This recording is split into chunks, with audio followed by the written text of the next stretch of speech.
pitching the media is really based on news relevancy.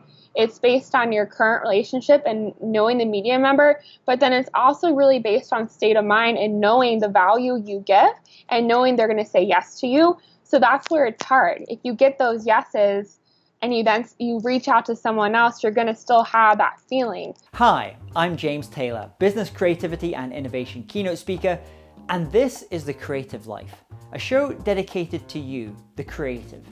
If you're looking for motivation, inspiration, and advice while at home, at work, or on your daily commute, then this show is for you. Each episode brings you a successful creative, whether that's an author, musician, entrepreneur, performer, designer, or thought leader. They'll share with you their journey, their successes, their failures, their creative process, and much, much more. You'll find show notes for this episode as well as free training on creativity over at jamestaylor.me. Enjoy this episode. Hey there, it's James Taylor, and I'm delighted today to welcome onto the show Heather DeSantis. Heather is a top millennial publicist and CEO of Publicity for Good, a purpose-driven public relations firm with offices in San Diego and Phoenix. Heather combines market foresight, strategic timing, and organic interviews to generate millions of earned media impressions from outlets like ABC, CBS, NBC, Fox, CNN, BBC, iHeartMedia, and many, many more. It's my great pleasure to have Heather with us today. So welcome, Heather. Thank you. I'm excited to be here. So share with everyone what's going on in your world just now, what you're currently working on. Oh my gosh. So I'm excited, and please know the journey of where I am today has been in the works for years. I have been a publicist since 2012, and I got my start working at an ad agency. I had two clients that were big NFL players, and I managed huge cause marketing media campaigns. And then I left. When I was at the ad agency, I had to secure 35 interviews every week. And I was worried when I first started that my passion for media and getting a new media interview for a client would die. Here we are years later, and the passion is still there. So Publicity for Good, we're a purpose-driven PR firm, and we service amazing entrepreneurs and authors who have a message to share with the world. And my other passion that I'm really excited about is making PR accessible for everyone with launching a company called Press Demand. That's a PR software that will essentially allow anyone to go onto a website and pitch themselves to the media through all of my amazing contacts that I've made since 2012. Fantastic. And I was reading a stat you shared on your site, which said 80% of millennials in the United States believe a business needs to have a genuine purpose to be successful. And also nearly 80% of them say that the values of their employer have to match their own. So I guess this goes to this idea of being a purpose-driven company. So tell us, what is, when you hear that phrase purpose-driven, what does that actually mean? So for me, purpose-driven is, first of all, how is the company spending its money? How are they treating their employees? So for example, today was an employee's birthday, so I surprised them and said, "You're not working." How are they treating their employees? How are they spending their funds? Who's the leadership? And as a company, are you living in alignment with who you are? So if you're a fitness expert, are you taking care of your health? If you're a business leader, are you living in alignment with what you're teaching others? And those are really the main things that I think are really important. Now, when we hear this idea of a purpose-driven PR firm, is that, I'm guessing that's kind of unusual. With PR firms, it's obviously more kind of bottom line, or ensuring you winning lots of awards. Are there any examples of purpose-driven PR firms that you were able to kind of look at and say, that's the type of, I want to be able to do great work with great clients, but also I want our business to be very purpose-driven? So a couple of things. I did some market research, and I didn't really see any other movement-based PR companies. And when I first started out, I branded the company as DeSantis PR, but I kept going to all these big conferences, and time again, there was all these firms and communications firms, and they named it after themselves. And I didn't get it. So I decided to create Publicity for Good, because when anyone works with Publicity for Good, they know that they're getting someone who cares so much about the organization and cause. And I would say first and foremost that we as a person would want to read your book, want to try your product, be a consumer and fan before even having you as a client. Now, there seems like there was always this contest for long when direct marketing and then digital marketing kind of came up, almost like a contest between that type of marketing, digital marketing, and the more PR and I think as brand marketing. And these two sides never they were kind of looking at things slightly different. And the digital marketers, the online marketers always said, well, we can measure every single thing we do. We can show you the ROI. Whereas the PR and the brand side was saying, well, actually, that's not sometimes the most important thing. You need to be looking at a wider range of goals. So has that divide changed? Are they coming together, these two tribes? I think they're coming together because you can't have traditional public relations without traditional digital, so running traffic to your press. So it has to be a mixture of both. You have to have a strong plan when we're looking at the new year. What are you doing to get your name out there, to get more backlinks, to really take yourself from online to offline and be seen as an authority, be seen as a business leader who is someone that's so much more than selling a product. You now more and more, you look at some of the most successful companies and it's almost as if they're humanizing the company. So they're starting to show more behind the scenes and more about the person behind the company. Because we want to feel that we're having a relationship with, you say that business that has some kind of genuine purpose, their values match, the company that you're buying from has values that match your own as well. It's not just a cold type of relationship. Totally. And I think now, since most consumers are choosing to buy products, whether it be a consumer packaged good or an info product or any product online, that's where really building your brand online and offline is really crucial when there's such an open market to kind of stand out as a company or leader versus someone traditionally going into a brick and mortar location and just choosing a brand. And I also think too that when we look at the new upcoming group of consumers, we're not necessarily tied to a brand. So there's a huge opportunity to get a whole new set of consumers who will be with you for life. Now, I know you work with a lot of entrepreneurs as well within their businesses and helping them get PR for their businesses. I'm often wondering, when a business is starting, we hear another kind of conflict, which is, should I be focusing on the personal brand, my personal brand as an entrepreneur, or should I be focusing more on the corporate, the company brand? And is it possible to have these things aligned, or should they be slightly different? So when you have that discussion with an entrepreneur, maybe even a solopreneur, they're coming up and they're saying, should it be about me, Sue Blogs, or should it be about XY Corp that we're really building this PR? How do you answer that question? So I say you have to do it at the same time. So there's traditional PR that's more about your business. You can write a press release and then put it on the wire to support web traffic and backlinks, although that's not necessarily organic press. You can also reach out to business editors to feature your company. And then there's the other piece, which is the thought leadership authority piece, where we're focusing more on the CEO as a leader. But the problem is whether it's focusing on the company or the person, we have to make sure we're figuring out what's the value, what's the content, what's the information that you're giving others versus just trying to be promotional. You have to be really careful with that, and people struggle. But unless what you're going to say is truly unique, revolutionary, and or it's going to give value, there's no relevancy or news value to it. And then when you're thinking about, let's say someone's thinking about hiring a PR firm, maybe they have a new product launch, or they're opening up in a new territory, for example, or they've been doing a lot of online, and they say, okay, now I want to do more kind of offline type of branding, marketing work to elevate our brand so we can charge a premium for what we do. When they go about that process of trying to find and select a PR firm, what should they be looking for? How should they be assessing one PR firm against another? So I think a couple of things come into play.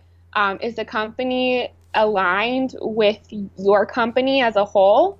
Do they have past experience and success stories in similar clients and verticals? What's their payment structure and what does that look like? And then number 4, like how committed are they to you? When I worked at the ad agency and then I left and then I kind of did a pulse on the traditional Mad Men agency PR ad world, it made me sick. And generally what happens is when you hire an agency, they bring in the new client and then the client gets put with a publicist who's never done anything before. And I think that's crazy. And I don't think that the traditional model of pay per play is working. I think times are changing significantly. Authors and influencers are gaining so much power because content is king. What's really working well right now is creating organic content, creating an organic article, and having the media run it, because the media doesn't have a lot of time. Jobs are getting cut. There's consolidation, all of these things. So really, when you look at it, if you're an author, if you're a speaker, if you're an entrepreneur, and you provide value, so you have a big social media network, you have a lot of valuable content to share and teach. It's a whole open world for you to be featured in the media, and really to build yourself as an authority. Now, people like Ryan Holiday, the writer who did a lot of stuff with American Apparel and PR, I remember interviewing him a while back when he had a book out called Trust Me, I'm Lying, Secrets of a Media Manipulator, which is a really great title. And he spoke in that book, he said, about being quite strategic with your PR and thinking, let's say New York Times, you want something in a piece in the New York Times. Well, what are those journalists reading? Who are the influencers that they're following? And then those maybe bloggers, and who are the influencers those bloggers are working as well. So kind of tracking back and finding out.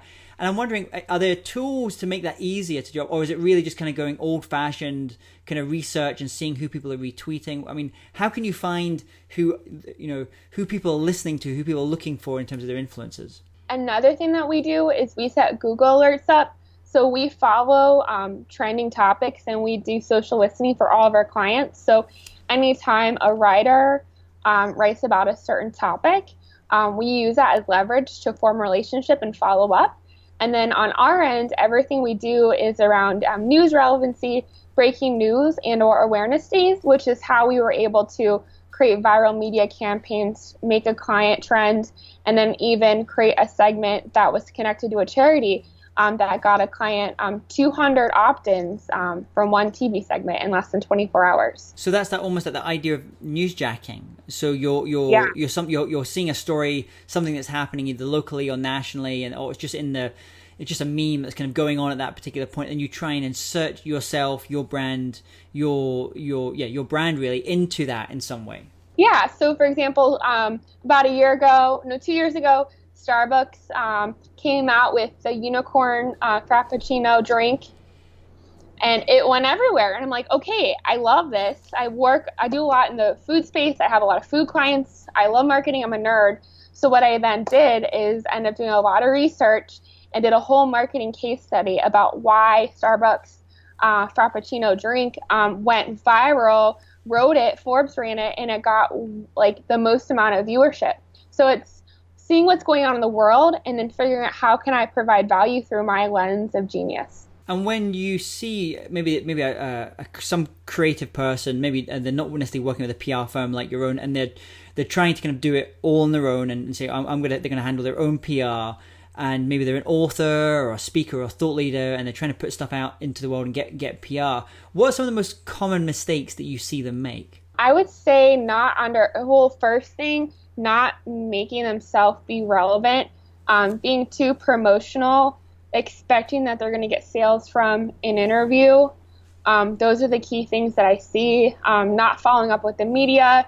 And then I think too, the hardest thing is when you're pitching yourself, you are the one that's getting the rejection, and pitching the media is really based on news relevancy It's based on your current relationship and knowing the media member, but then it's also really based on state of mind and knowing the value you give and knowing they're going to say yes to you. So that's where it's hard. If you get those yeses and you reach out to someone else, you're going to still have that feeling.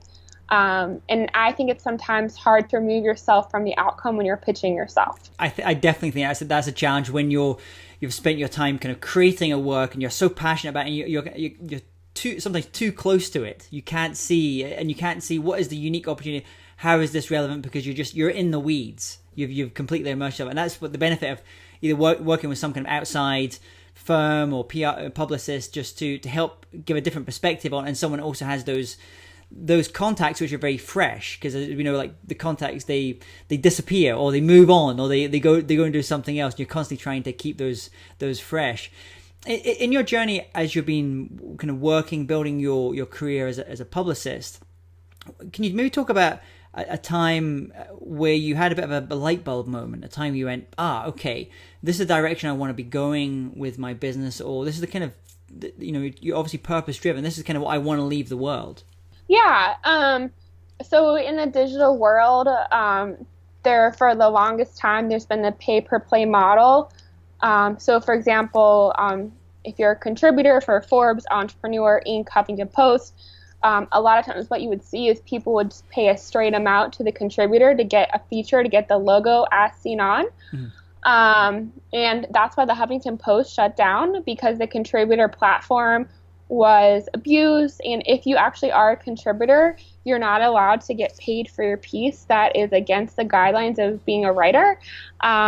And when I talk to people and they're like, I just want to get Forbes, I just want to get an Entrepreneur, those logos, and they're just like, quick, I know they're not a good client, because we work with people who want to experience a media tour, dream of going from city to city and doing press.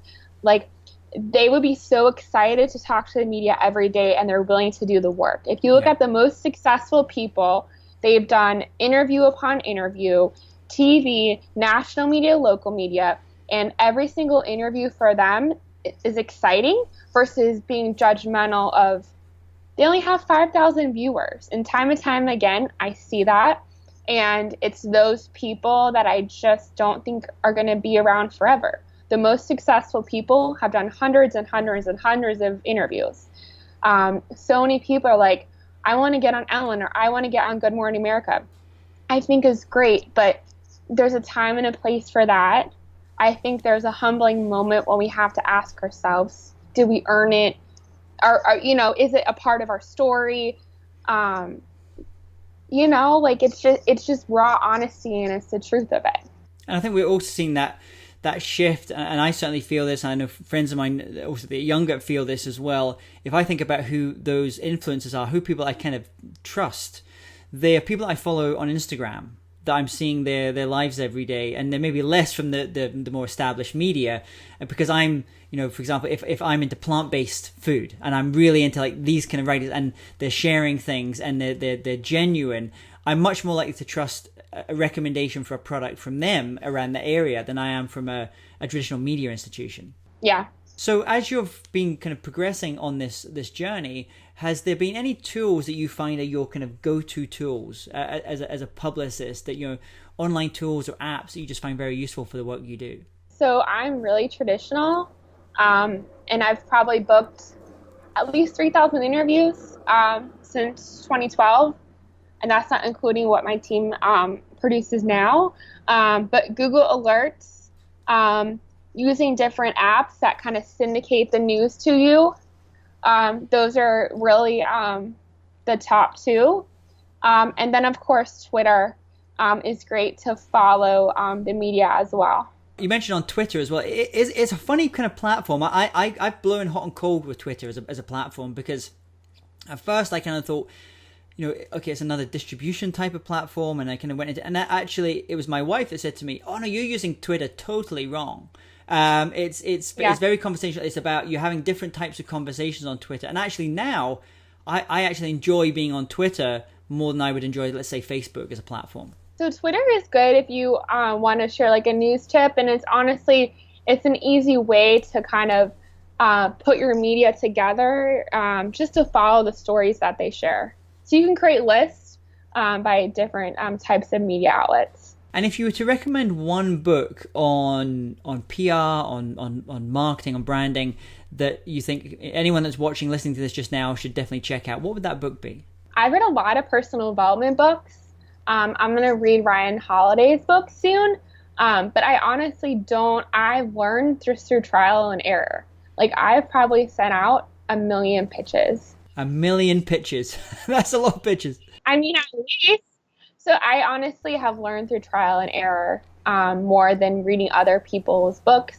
I'm kind of to that level right now where less is more. And I think sometimes you get more value from being in the trenches versus like learning like application from other people. And which one of Ryan's books is it you've got? Because I know I've just read Perennial Seller, which is a great new book that he put out. Which one have you gone for? So that one I literally just got off of Amazon, and it's coming next week. So yeah, but I haven't read any of his books. I've been really just focused on my craft and figuring out it myself. And what about an album now? If you'd recommend one record, one album that kind of just gets you going, or you've recommended to more people than any other, what would that record be? So is that like music? It could be an audiobook actually, I guess, but more often it's music. So like I went to a Tony Robbins event a couple years ago. So if you go on YouTube and you type in Tony Robbins, UPW, that stands for Unleash the Power Within. It'll be like a whole playlist of like music at his events. So, and it's free. So I always listen to that. Or for me, my spirituality, my faith is important to me. So honestly, probably like 98% of the time, like I just like have worship music on really, really, really loud. So that's just me. I kind of meeting so many people, I'm kind of at the stage of simplicity and doing what feels good. And I think my biggest sentiment is if what you're doing is working, keep doing it. And you don't necessarily have to keep adding more noise from other people, as long as you have something in place to motivate you to stay on track. Now, final question here. I want you to imagine you woke up tomorrow morning and you have to start from scratch. So you've got all the skills that you've acquired in PR over the years in branding and marketing, but no one knows you. You know no one. You have to restart. What would you do? How would you restart? I would absolutely first do a photo shoot, so I have new photos. And then literally I would start booking myself media. Interviews, whatever it was. It's crazy. My old website, DeSantis PR, because for the past 2 years, I've been just doing interviews about PR. My old website still is getting probably at least 40 leads a month, give or take a number. Yeah. And I asked my guy, like, I have a new website. It's publicity for good. Like, why aren't people going there? Like, why aren't we getting traffic? And it's because I've branded Heather DeSantis PR, Heather DeSantis PR. So when people go to Google, like, all the press is ranking it. So, you know, you don't need to overcomplicate it. It doesn't matter how big it is. It doesn't matter if it's a blog. It doesn't matter. Just really focus on building your brand. And if people want to connect with you, you mentioned different websites. Like, where's the best place for them to go online to connect with you and learn more about your services? Publicityforgood, all spelled out.com. Fantastic. And we're going to have a link here as well. Heather, thank you so much for coming on today and sharing the story of your creative life. And I wish you all the best with Publicity for Good. Thank you. And if anyone wants to try out Press Demand, make sure you do too. That's the one resource that will make PR accessible to you. And I'm beyond excited about it because we're literally going to approve your pitch for you too. If you're interested in living a more creative life, then I'd love to invite you to join me as I share some of the most successful strategies and techniques that high-performing creatives use. I put them all together in a free downloadable ebook that you can get by going to jamestaylor.me. That's jamestaylor.me to get your free downloadable ebook on creativity.